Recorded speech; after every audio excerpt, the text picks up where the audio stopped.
Hello everyone, welcome to this amazing platform of our channel Panesh for Competitive Examinations and I am Piyush. तो जैसा कि आपको पता ही है अपना 1300 प्लस कॉमन एरर्स का सेशन चल रहा है, कोर्स चल रहा है बेसिकली, जिसमें हम अभी तक डे 28 तक की क्लासेस कर चुके हैं और आज का है आपका डे नंबर 29, ठीक है ना। तो इससे पहले अगर जिन बच्चों ने क्लासेस नहीं देखी हैं पहले की, वो जाके ज़रूर देख लेना, आपके लिए बहुत ज़्यादा हेल्पफुल रहेगा। और जो सारी क्लासेस है ना वो इस तरीके से अरेंज हैं, जैसे लैडर पे हम एक एक करके चढ़ते जाते हैं ना, तो ऐसी आपकी क्लासेस एक एक करके आप करते आओगे तो उससे आपका बेस जो है मजबूत हो जाएगा। और हम इस तरीके से सारी की सारी इंग्लिश ग्रामर को कम से कम 2 से 3 बार तो कवर कर ही लेंगे, ठीक है ना। और अब जो भी एरर्स होती हैं वो अगर आपने देखी हुई क्लास तो आपको पता ही होगा क्या तरीका है, नहीं देखिए तो बता देता हूँ एक बार। हम पार्सिंग के थ्रू करेंगे और उसमें जो भी आपका पैटर्न है, अब देखो रूल्स तो यहाँ पर इंग्लिश में नहीं होते हैं, लेकिन क्या है कि बच्चे रूल्स रट के बैठे होते हैं। तो बेसिकली इंग्लिश क्या है, आपकी लैंग्वेज है, लैंग्वेज बोलने का ना एक पैटर्न होता है। हिंदी में हम देखो, हिंदी में जो भी बोलते हैं तो उसका एक पैटर्न है कि नहीं है। मैं किसी को मैं ऐसे कोई वो खाना खा रही है तो मैं ऐसे थोड़ी बोल दूंगा कि वो खाना खा रहा है ना। तो कुछ चीज़ें हैं, कुछ कन्वेंशन है जो इंग्लिश में भी आपकी लैंग्वेज बोलने के लिए डिसाइड किए गए हैं, तो वही सारी चीज़ें हम यहाँ पर समझ रहे होते हैं, ठीक है। बेसिक अंडरस्टैंडिंग लेनी है बस। और आपकी इंग्लिश में ना कुछ नहीं होता, रूल्स नाम की कोई चीज़ ही नहीं है। आप अगर बेसिक समझ गए ना कि क्या क्या हो रहा है यहाँ पे, और कुछ कन्वेंशन ऐसे हैं कि जिसमें कि लेट्स से अपनी जो इंग्लिश है ना वो ब्रिटिशर्स की है, ठीक है। आपकी जो इंग्लिश है वो यूके वाली इंग्लिश है, और वो इंग्लिश जो है वो बहुत पुरानी है, और बहुत पुराने के टाइम पे जो आपकी कन्वेंशन चलते थे वो सारे उसमें यूज़ होते हैं। जैसे कि हम क्या करते हैं ना, ही और शी में ही को अपना क्या करते हैं, ही को हम मान रहे होते हैं, यानी हम ही को प्रेफर करते हैं, ठीक है। तो क्यों करते हैं, क्योंकि पहले के टाइम पे लेट्स से अगर मैं बोलता हूँ इंजीनियर, डॉक्टर, तो ये सारे कौन होते थे, आपके मेल होते थे, फीमेल नहीं होती थी। तो इसलिए हम प्रेफर किसको कर देते थे, ही को प्रेफर करते थे। लेकिन आज के टाइम पे सिनारियो बदल गया है। तो ये सारी चीज़ें हैं जो कि हमको समझनी होंगी। खैर, अब देखो फटाफट से आज का सेशन शुरू करते हैं। अब ये जो भी क्वेश्चंस हैं आपको पता ही है, आपके सारे क्वेश्चंस मैंने एसएससी के जितने भी एग्जामिनेशन हुए हैं सारे के सारे क्वेश्चंस वहाँ से निकाले हुए हैं, और आपको हर एक क्वेश्चन हम बड़ी अच्छे से देख के चलेंगे। खैर, मैं जरा आज क्वेश्चंस पे स्किप करना चाहता हूँ थोड़ा सा। ये जो आपका इंट्रोडक्शन पार्ट है आप डेली सुनते ही हो, तो यही सारी चीज़ें आपको पता होंगी। वो क्या स्पेशल कोर्स है, इसके अलावा बहुत सारे यूज़फुल कोर्सेज चल रहे हैं ऑलरेडी, आप जाके उन्हें जरूर देखें, प्लेलिस्ट को एक बार चेकआउट कर लेना, ठीक है ना। चलो खैर, स्टैटिक जी का प्रीमियम कोर्स भी है, वो भी जाके आप जरूर देखना। अब फटाफट से मैं जरा आज क्वेश्चंस पे सीधा आता हूँ। डे नंबर 29 आपका ये रहा। क्वेश्चन नंबर 399 आपके पास है कि when I met him the couple of days back he was writing a new book. तो बात क्या हो रही है कि मैं जब उससे मिला था कुछ दिन पहले तो वो क्या कर रहा था, एक नई बुक लिख रहा था। तो आपको एक यहाँ पर क्या करना होगा, हमें एक टाइमलाइन समझनी है। लेट्स से मैं उससे मिलने कब गया, तो पास्ट के टाइम पर मिलने गया, और मैं देख रहा हूँ कि मैं पास्ट इंडेफिनिट में मिलने गया हूँ उससे, कोई दिक्कत नहीं है यहाँ तक, ठीक है ना। अब क्या है, the couple of days back, तो जब मैं उससे मिलने गया तो वो क्या कर रहा था, बुक को लिख रहा था। यानी कि जब मैं इस पॉइंट ऑफ टाइम पर मिलने गया हूँ ना, तो इस पॉइंट ऑफ टाइम से पहले उसने बुक को लिखना स्टार्ट कर दिया था, और जब मैं पहुंचा तब भी वो कॉन्टीन्यूस था बुक लिखने के लिए, ठीक है। तो ये हमारा हो गया कॉन्टीन्यूस टेंस में, तो कोई यहाँ पर भी कोई दिक्कत नहीं आ रही है। बट मैंने जब और ध्यान से देखा ना इस सेंटेंस को, तो मुझे क्या दिखा कि ये जो लिखा हुआ है कि when I met him the couple of days back, तो कभी भी मैंने यहाँ पे जब कपल का यूज़ करता हूँ ना, तो मैं क्या बोलना चाह रहा हूँ कपल ऑफ डेज बोल के, क्या मैंने यहाँ पर स्पेसिफाई किया कि मैं कौन से 2 या 3 दिन पहले गया था, या फिर मैं आपके ट्यूसडे को गया था, या फिर कितने दिन पहले गया था, ये भी मैंने स्पेसिफाई नहीं किया।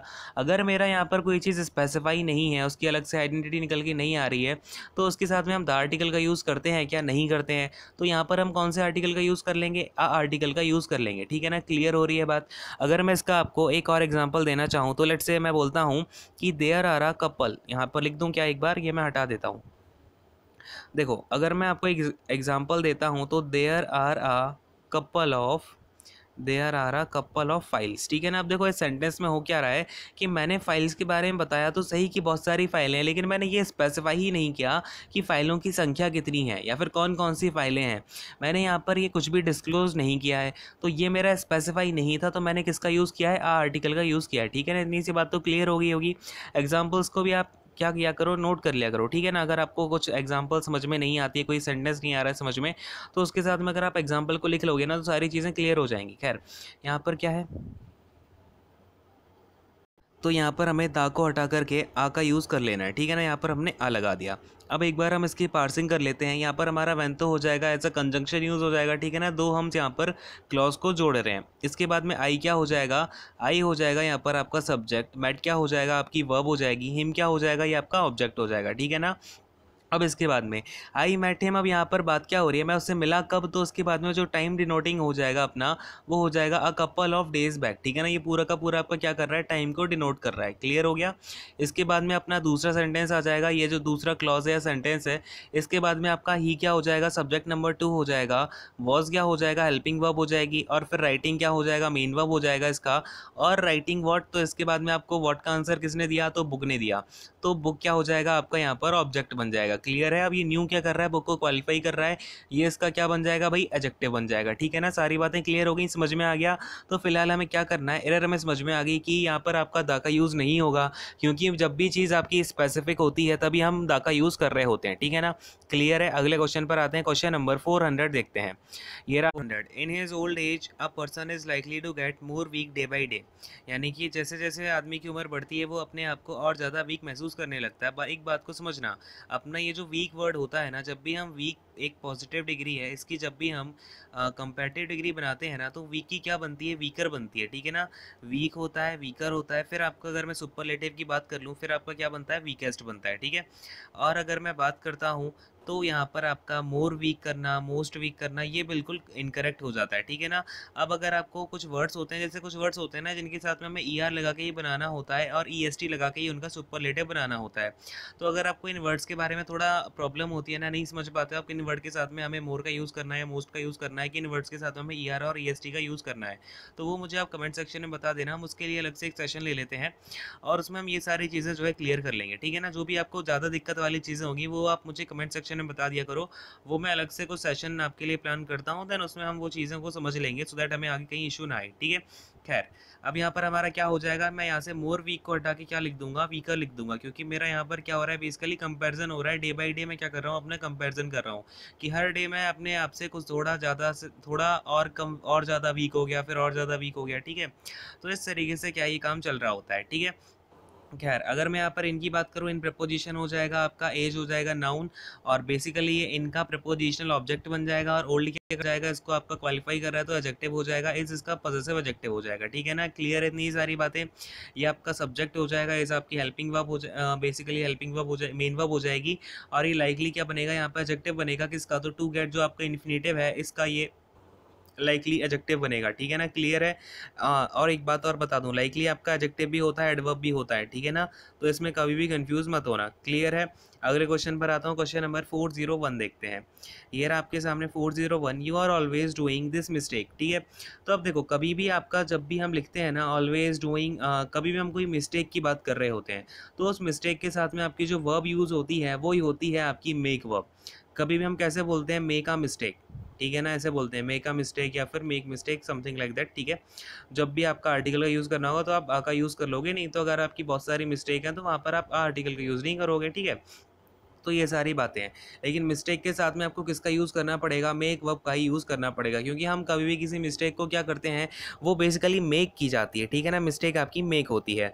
अगर मैं इसका एग्जांपल देखना चाहूँ तो लेट्स से एक एग्जांपल ले लेते हैं, तो don't worry we all make mistakes, यानी कि चिंता मत करो, हम सारे के सारे लोग क्या करते हैं, मिस्टेक कर रहे होते हैं। आपका जो ह्यूमंस होते हैं उनका तो दूसरा नाम ही होता है मिस्टेक करना, और उन मिस्टेक्स से सीखते जाना सबसे बड़ी बात होती है। जब मिस्टेक करते हैं तो उस मिस्टेक से हमने क्या सीखा वो मैटर करता है। ठीक है, खैर यहाँ पर अपना फिर क्या हो जाएगा, यहाँ से हम डूइंग को हटा देंगे, इस मिस्टेक से हम क्या सीख लेते हैं कि हमें मिस्टेक के साथ में क्या करना होगा, मेक का यूज़ करना होगा, तो ये क्या हो जाएगा, you are always making this mistake. ठीक है ना, अब एक बात और, यहाँ पर आपने मिस्टेक का यूज़ कर लिया, लेकिन हमें ये नहीं पता कि उसने मिस्टेक की थी या फिर अब देखो, बात को समझना जरा यहाँ पे ध्यान से कि अपनी यहाँ पर ये जो मिस्टेक है वो पर्टिकुलर है क्या, क्या मैंने इस मिस्टेक को स्पेसिफाई किया है, नहीं किया है। ठीक है, तो यहाँ पर आपका द आर्टिकल का यूज़ भी नहीं होगा। मैं आपको ये चीज़ क्यों बता रहा हूँ, थोड़ी एडिशनल है, लेकिन हो सकता है आपके पास में एरर इस तरीके से आ जाए कि वहाँ पे आपको द का यूज़ करना पड़े। तो ये बात ध्यान रखना,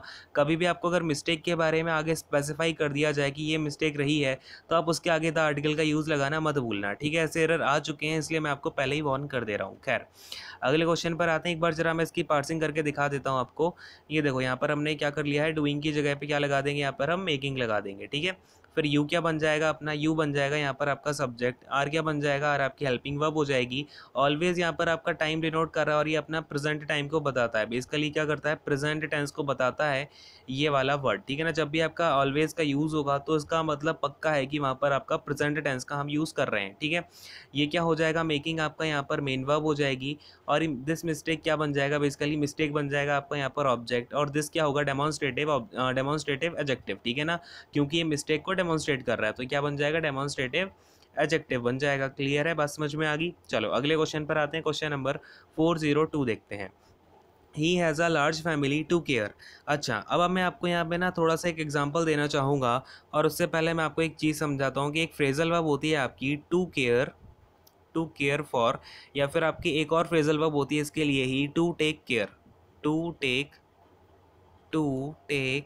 केयर ऑफ, ठीक है ना। ये आपकी बेसिकली फ्रेजल वर्ब होती है आप या तो टू केयर फॉर बोल दो या फिर टू टेक केयर ऑफ, ठीक है ना। इन दोनों का जो मतलब होता है एक ही होता है, इसका मतलब होता है आपका टू लुक आफ्टर समबडी, ठीक है, टू लुक आफ्टर समबडी, ठीक है ना। तो हम जब भी किसी की देखभाल करते हैं तो हम उसके लिए कौन सी फ्रेजल वर्ब का इस्तेमाल करेंगे, टू केयर फॉर, या फिर आप बोल दो टू टेक केयर ऑफ, ठीक है। अगर आपको ऑफ का यूज़ करना है प्रपोजिशन का तो हम वहाँ पर लिखेंगे टू टेक केयर, ठीक है।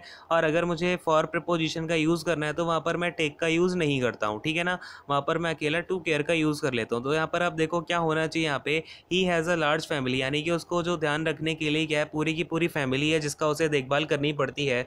तो यहाँ पर मैं क्या करूँगा, टू केयर नहीं होगा आपका, या तो टू केयर फॉर लगाओ या फिर आप टू टेक केयर ऑफ।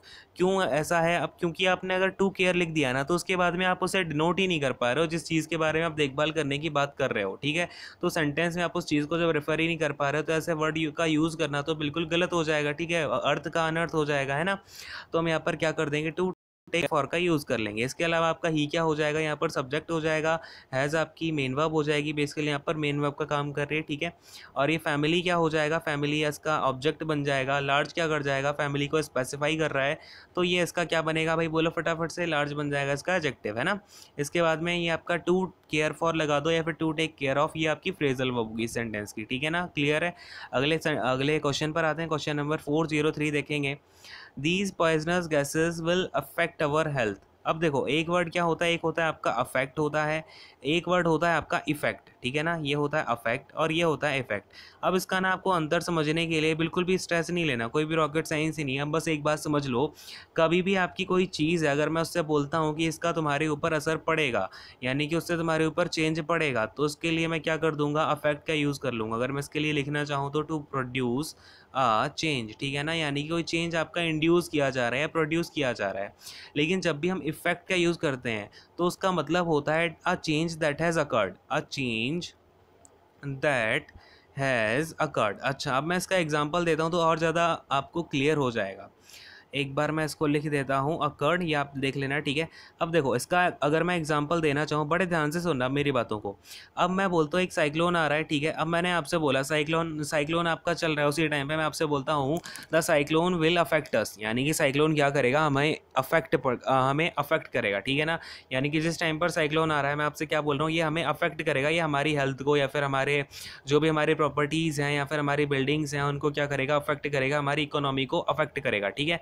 लेकिन अब क्या हुआ, वो साइक्लोन आया और वो साइक्लोन चला गया, और मैं उसके आफ्टर मैथ की बात कर रहा हूँ। किसकी बात कर रहा हूँ, मैं उसके आफ्टर मैथ की बात कर रहा हूँ।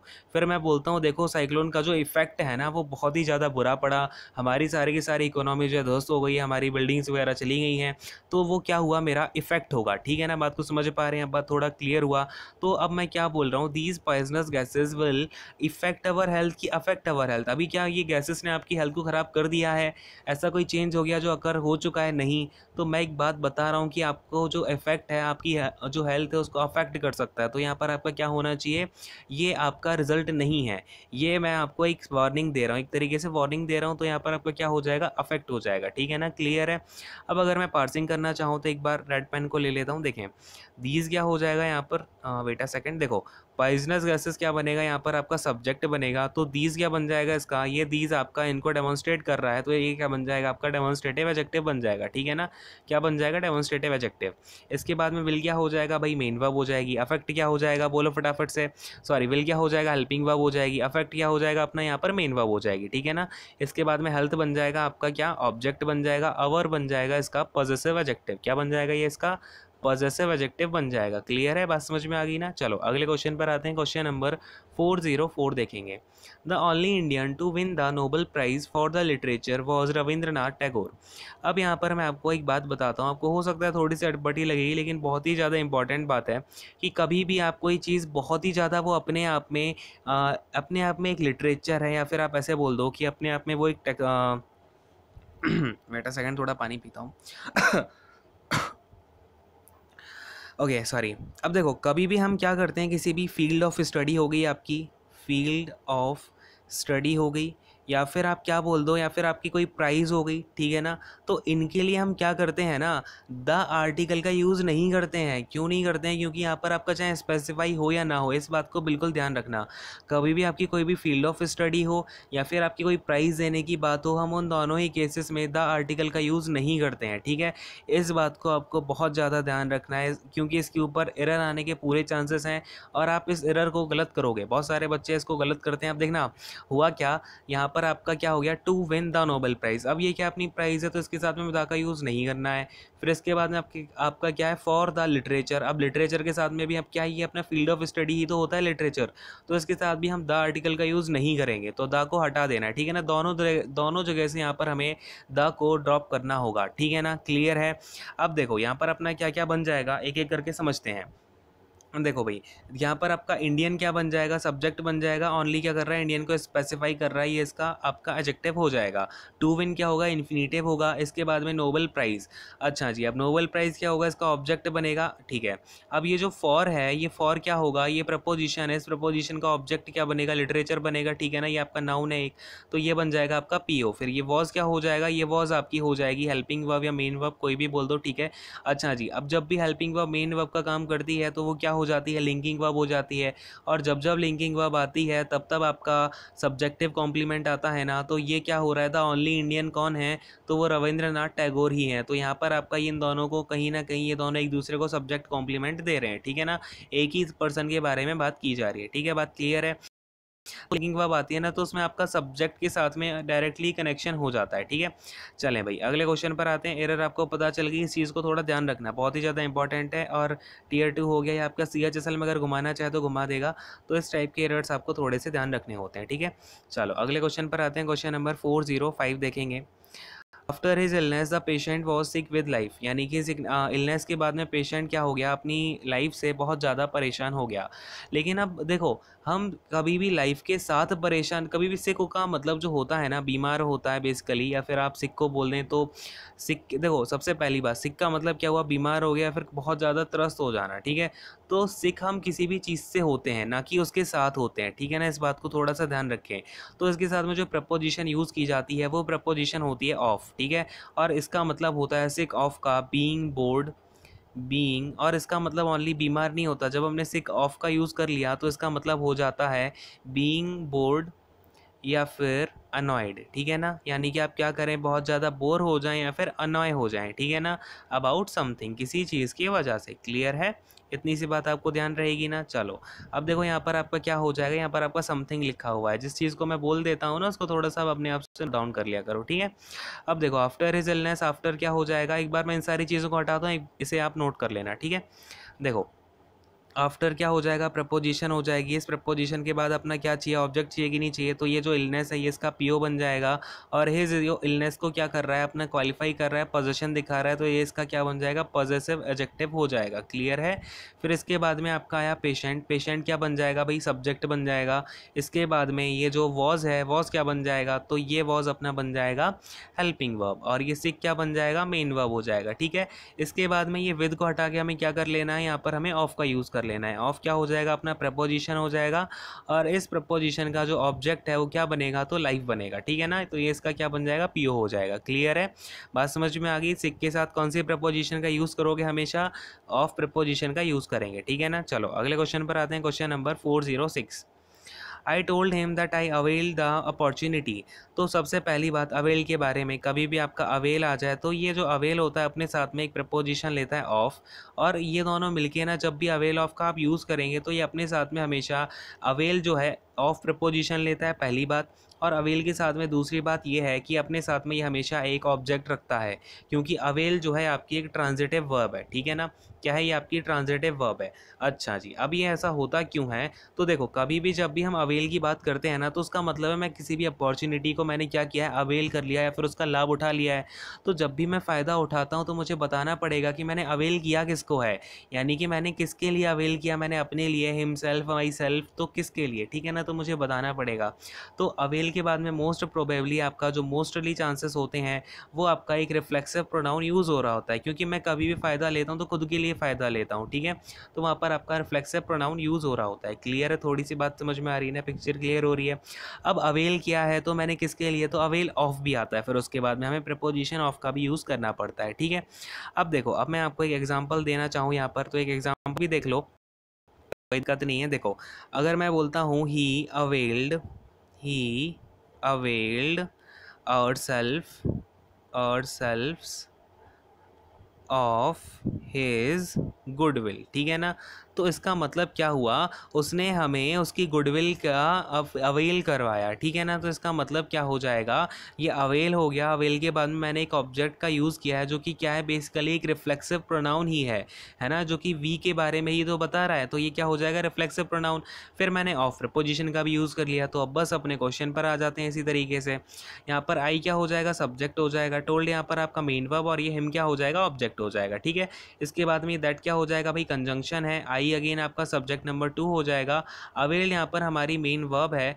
अब अवेल के साथ में मुझे क्या करना पड़ेगा, आई अवेल्ड। अब अवेल किया किसने है, तो मैंने किया है। इसके बाद में मुझे क्या करना पड़ेगा, रिफ्लेक्सिव प्रोनाउन यूज़ करना पड़ेगा। तो आई का क्या हो जाता है, माई सेल्फ हो जाता है ना। तो यहाँ पर सबसे पहली बात तो ये है कि मुझे यहाँ पर माई सेल्फ डालना पड़ेगा, ठीक है ना। क्या डालना पड़ेगा भाई, माई सेल्फ। कहाँ पे, तो अवेल्ड माई सेल्फ। अच्छा, अब माई सेल्फ डाल दिया, लेकिन अब मुझे क्या करना पड़ेगा, अवेल्ड माई सेल्फ ऑफ भी लगाना पड़ेगा। क्यों लगाना पड़ेगा, क्योंकि हम अवेल के साथ में प्रपोजिशन का भी यूज़ करेंगे। अब मैंने, जब तक मैं ऑफ नहीं लगाऊंगा तो मुझे पता कैसे चलेगा किसका मैंने फ़ायदा उठाया। तो ये लिखा हुआ है, फिर आपका अपॉर्चुनिटी का फ़ायदा उठाया है, ठीक है।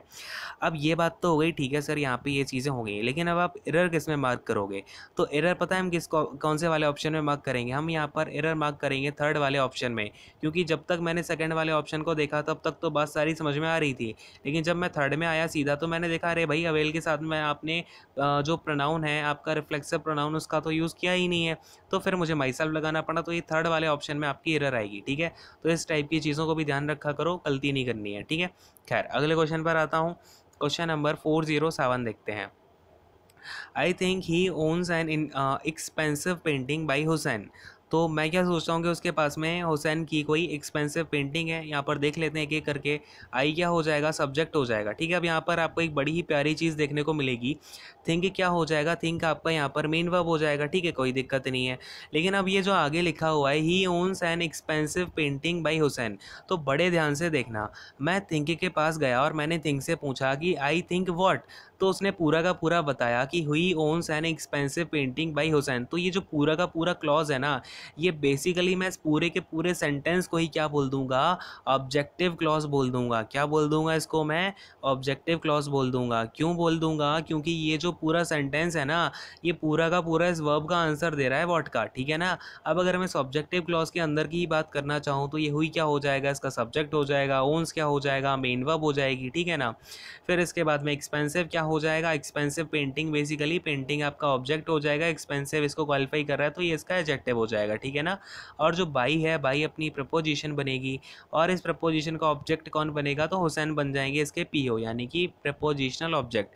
तो फिलहाल आपको ये बात समझ में आ रही है क्या, लेकिन अगर मैं इस पूरे सेंटेंस की ओवरऑल बात करना चाहूँ तो ये जो he owns an expensive painting by Husain है, ये पूरा का पूरा आपका एक ऑब्जेक्टिव क्लॉज है। क्यों है? क्योंकि इससे पहले कि ये पूरे के पूरे सेंटेंस का आंसर दे रहा है, ठीक है।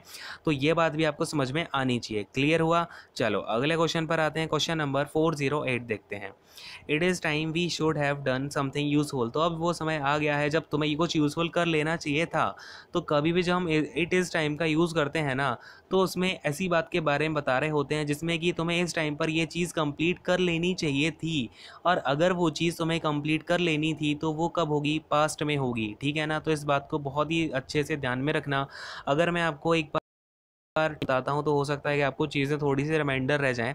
तो देखो, कभी भी अगर मैं बोलता हूँ कि लेट्स से मैं इस टाइम पर आपसे कुछ बात कर रहा हूँ, ठीक है। मैं इस टाइम पर आपसे क्या बोल रहा हूँ, इस टाइम पे तुम्हें ये सारा काम जो है वो कर लेना चाहिए था, यानी कि आपका वो जो काम है ना वो पीछे के किसी पॉइंट ऑफ टाइम पर ख़त्म हो जाना चाहिए था। तो अगर मैं आपसे आज के टाइम पर बात कर रहा हूँ, प्रेजेंट के टाइम पर बात कर रहा हूँ, और आपको काम कब कर लेना चाहिए था? पहले पिछले टाइम में ख़त्म कर लेना चाहिए था। तो इसके पहले कौन सा टेंस यूज़ होगा? पास्ट टेंस यूज़ होगा कि नहीं होगा? अच्छा, पास्ट का भी कौन सा होगा? पास्ट इंडेफिनिट, क्योंकि मैं पहले की बात कर रहा हूँ तो इतने ज़्यादा पहले पास्ट में ही जाएगा, ठीक है। पहले इंडेफिनिट में जाता है, फिर अगर मैं पास्ट इंडेफिनिट के भी और पीछे जाता हूँ तब आता है आपका पास्ट परफेक्ट, ठीक है ना। लेकिन जब मैं प्रेजेंट से काफ़ी पीछे जाऊँगा तो मुझे सबसे पहले पास्ट इंडेफिनिट मिलेगा। तो यहाँ पर अब क्या हो गया? It is time. तो ये अब टाइम है कि तुम्हें कर लेना चाहिए था। तो फिलहाल यहाँ पर क्या आएगा? V2 आनी चाहिए। यहाँ पर आपका शुड हैव डन आएगा ही नहीं। क्यों नहीं आएगा? क्योंकि हमें परफेक्ट की बात ही नहीं करनी। जब हम प्रेजेंट से थोड़ा पहले जाएँ, काफ़ी पहले जाएंगे, तो वहाँ पर हमें पास्ट इंडेफिनिट ही मिलेगा, ना कि सीधा परफेक्ट से हम टकराएंगे, ठीक है ना। बात को समझ पा रहे हैं? थोड़ी सी क्लियर हो रही है ना? चलो भाई, इसी तरीके से पिक्चर को क्लियर करना है और यहाँ पर हमें शुड हैव डन हटा देना है, ठीक है। तो यहाँ पर क्या हो जाएगा? शुड हैव डन की प्लेस पर आपका डिड हो जाएगा। डू की सेकंड फॉर्म होती है ना डिड, तो यहाँ पर हम डिड का यूज़ कर लेंगे, ठीक है। किस तरीके से? ये आपकी V2 है, किसकी? डू की, ठीक है ना। आप कुछ कन्फ्यूज़न में मत रहना। तो ये क्या हो जाएगा? It is time we did something useful, यानी कि अब वो समय है जब हमें कुछ यूज़फुल कर लेना चाहिए था, ठीक है। क्लियर है? समझ में आया क्या? चलो अगले क्वेश्चन पर आते हैं। ये चीज़ आप थोड़ी ध्यान रखना, टाइमलाइन का बहुत ज़्यादा यूज़ है। अगर आप एक बार टाइमलाइन को यूज़ करना समझ गए ना, तो आपके जितने भी आपके रूल रट्टे बिठाए हुए हैं, कुछ भी आपको यूज़ करने की ज़रूरत ही नहीं पड़ेगी, ठीक है। खैर, आई होप कि मैं आपको समझाने में थोड़ा जो है कामयाब हो पाया हूँ। खैर, अगर कुछ डाउट आ जाता है तो आप उसे अपने कमेंट सेक्शन में पोस्ट ज़रूर कर देना, ठीक है। अगले क्वेश्चन पर आते हैं। क्वेश्चन नंबर 409 देखते हैं। ये रहा आपके सामने 409। He will tell you about it when he will come back, ठीक है। तो जब वो तुम्हें बता देगा जब वो इसके बारे में जब वो वापस आएगा, ठीक है। तो अब एक बात समझना, अब वो तुम्हें बता देगा जब, तो बात को समझना। अब कभी भी ये आपकी टाइमलाइन अगर मैं बताता हूँ तो मैं आपसे यहाँ पर फ्यूचर की बात कर रहा हूँ, ठीक है। मैंने आप क्या बोला कि वो जब भी आएगा ना वो तुम्हें बता देगा, तो वो तुम्हें बताएगा कब? अब वो तुम्हें बताएगा कब? जब वो पहले वापस आएगा, है ना। यानी कि फ्यूचर में वो बताएगा, ठीक है। ये बात मुझे समझ में आ गई कि उसने फ्यूचर में आपसे कुछ बात करी है। लेकिन अगर मैं बोलूँ कि जब वो बोलना शुरू करेगा उससे पहले किसी पॉइंट ऑफ टाइम पर वो प्रेजेंट तो हुआ होगा ना तुम्हारे सामने। बोलो हाँ, बात समझ में आ रही है क्या? तो फ्यूचर से पहले जो भी सेंटेंस होता है वो अपने किस में होता है? प्रेजेंट में होता है कि नहीं होता है? मेरी बात आप समझ पा रहे हैं क्या? लेट्स से कोई पर्सन है जो मुझसे मिलने आ रहा है, तो पहले वो वापस आएगा, उसके बाद में ही तो कोई बात बताएगा, और वो जो बात बताने वाली है वो मेरी फ्यूचर में है। तो जब वो आया होगा वो टाइम अपना प्रेजेंट में होगा कि नहीं होगा? बात क्लियर हुई? बोलो हाँ, ठीक है ना। तो यहाँ पर अगर ये मैंने लिखा हुआ है he will tell you about it, ठीक है, when he will come back आना चाहिए, या फिर अब वैन ही कम्स बैक, ठीक है ना। तो अपना ही क्या हो जाएगा? वैन ही कम्स बैक, ठीक है। तो देखो, बहुत ज़्यादा यूज़ है आपका टाइमलाइन का, लगातार धड़ाधड़ आपको टाइमलाइन का यूज़ करते जाना करते जाना करते जाना, ठीक है। खैर, अब देखो, अब आपने ऐसे रूल रट्टे बिठाए होंगे कि कंडीशनल के बाद में आपको कंडीशनल क्लॉजेज में का यूज़ है, लेकिन क्यों यूज़ नहीं करना होता है भाई? ऐसी क्या हो गई बात कि यहाँ पे यूज़ नहीं करना है? तो ये इसलिए यूज़ नहीं करना कि वो फ्यूचर में तो आया ही हुआ है, यानी फ्यूचर में तो वो अपनी बात बोल ही रहा है, लेकिन वो जो कंडीशन है ना आपकी, वो कंडीशन कहीं ना कहीं फ्यूचर से पहले जाएगी। तो फ्यूचर से पहले जो टाइमलाइन में अपना टाइम होता है वो प्रेजेंट का ही होता है, ठीक है। खैर, यहाँ पर अपना क्या हो जाएगा? कम्स बैक हो जाएगा।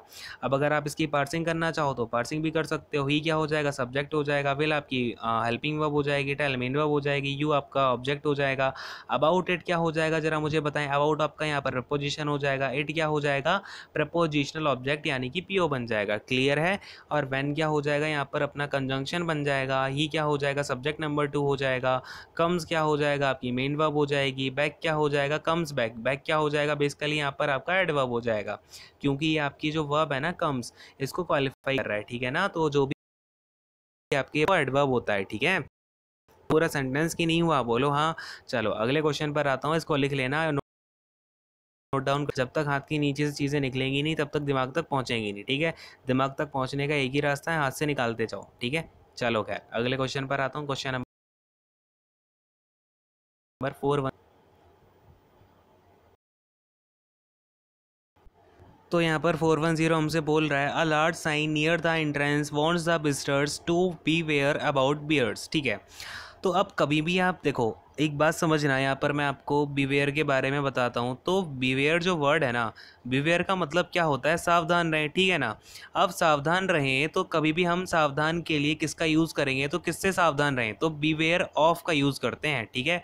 तो इस बात को थोड़ा सा ध्यान रखना। कुछ वर्ड्स हैं जिनके प्रपोजिशन वाले जो यूजेस हैं ना, वो बहुत बार क्वेश्चंस में आते हैं, और आप अगर इनका एक बार बेसिक समझोगे ना कि बीवेयर जो वर्ड है इसके साथ में हम ऑफ प्रपोजिशन का यूज़ क्यों कर रहे हैं। आप मुझे एक बात बताओ, बीवेयर अबाउट बियर्स होना चाहिए। अबाउट तो क्या होता है, हम किसी कंडीशन के बारे में बात कर रहे होते हैं, जैसे कि he was angry about the, अगर अगर मैं किसी सिचुएशन के बारे में बात करूँ, ठीक है ना। वैसे अगर मैं किसी लिविंग पर्सन के बारे में बात करता हूँ तो एंग्री के साथ में आपका एट का यूज़ होता है, ठीक है ना। तो ही वॉज एंग्री एट होगा। लेकिन अगर किसी वो सरकमस्टांस पर क्या हो गया, गुस्सा हो गया, तो हम क्या बोलते हैं, he was angry. He was angry क्या बोलेंगे बोलो, ये बात आप जरा मुझे बताओ। मैं कम से कम 10 बार बता चुका हूँ अभी तक ये चीज़, ठीक है ना। मुझे आप लोगों से भी आंसर चाहिए। ऐसा नहीं है कि आप बस, मुझे लगता है कुछ बच्चे ना भागवत सुनते हैं और बढ़िया एकदम मज़ा आ जाता है क्लास में एकदम चकाचक, और उसके बाद दुनिया चली गई आपकी, मतलब कुछ समझ ही नहीं आ रहा फिर तो उसके बाद में सब कुछ भूल भुला गए। तो ये सारी चीज़ें मत करना, रिवाइज करते रहा करो, ये बस समझ में।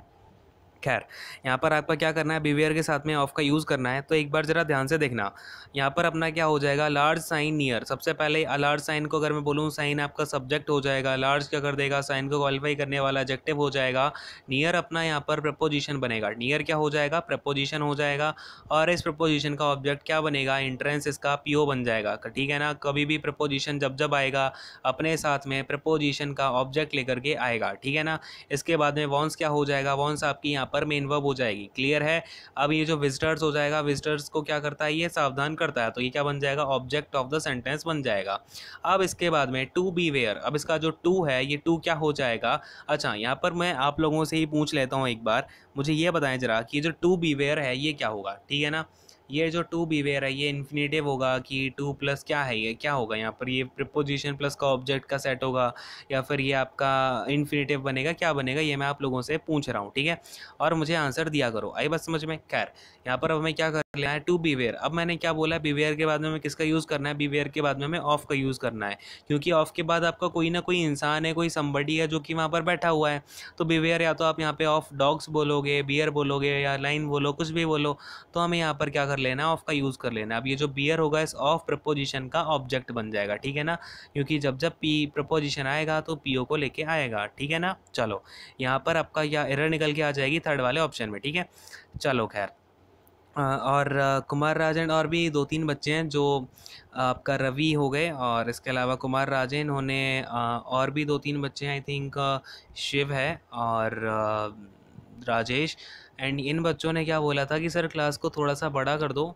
तो हम धीरे धीरे क्या करेंगे, और भी क्वेश्चंस को लेते हैं, ठीक है। एक क्लास में और भी क्वेश्चंस कराता हूँ, लेकिन क्या होता है कई बार बच्चे बोलते हैं कि सर इतनी बड़ी क्लास कर दी, अब ये तो आउट ऑफ माइंड जा रहा है। तो बस यही सारी चीज़ें हैं, लेकिन मैनेज करते हैं, थोड़ी और लंबी क्लास कर लेंगे अगले टाइम से, ठीक है। तो बस पढ़ते रहो अच्छे से, और अगर सेशंस अच्छे लगते हैं शेयर करते रहना, और क्या होता है भाई, लाइक कर देना, शेयर कर देना, और इसके अलावा कमेंट करके बताना कैसा लगा आपको सेशन। और जब जब कमेंट करते हो आप लोग, जब जब शेयर हो, जब जब लाइक करते हो ना, तो मतलब अंदर से ना मुझे अपने आप एप्रिसिएशन आता है, ऐसा लगता है कि हाँ भाई कुछ तो हेल्प हो रही है, जो भी मैं आपको मेहनत कर रहा हूँ अपने, जो भी मैं आपको चीज़ें करवाना चाह रहा हूँ, अपना एक्सपीरियंस से देना चाह रहा हूँ, तो उससे अगर आप लोगों को हेल्प मिलती है तो उससे मुझे काफ़ी सारा एप्रिसिएशन जो आप देते हो उससे बहुत ज़्यादा मोटिवेशन मिलता है, पता है आपको। वही मोटिवेशन मुझे फिर आगे मोटिवेट करता है कि हाँ भाई और ज़्यादा अच्छा करना पड़ेगा, और ज़्यादा चीज़ें लेके आनी पड़ेंगी, ठीक है ना। तो यही सारी चीज़ें हैं। खैर, आपका जो एप्रिसिएशन है और आपका जो प्यार है, वही सारी चीज़ें मुझे इंड्यूस करती हैं बेसिकली, ठीक है। खैर, सेशन को यहीं पे एंड करूँगा। Thank you so much, God bless you all, take care, bye bye.